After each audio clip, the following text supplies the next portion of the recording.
tumefundishwa katika Uislamu kuwa wenye kushikamana na Qur'ani ni watu wa Mwenyezi Mungu na wateule wake.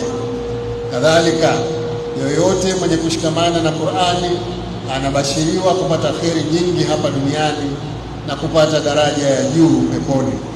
Hivyo wajibu wetu, ndugu waumini, tujipambe na Qur'ani kwa kuwa na tabia njema, na Qur'ani iwe ndio dira ya maisha yetu.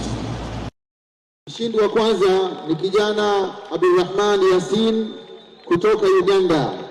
Abdurrahman Yasin kutoka Uganda.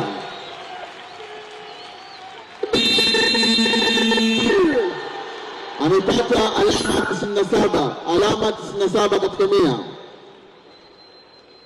Mshindi wa kwanza, mwamba wa miambani aliyepeperusha bendera ya Afrika, tena Afrika ya Mashariki, kutoka Uganda.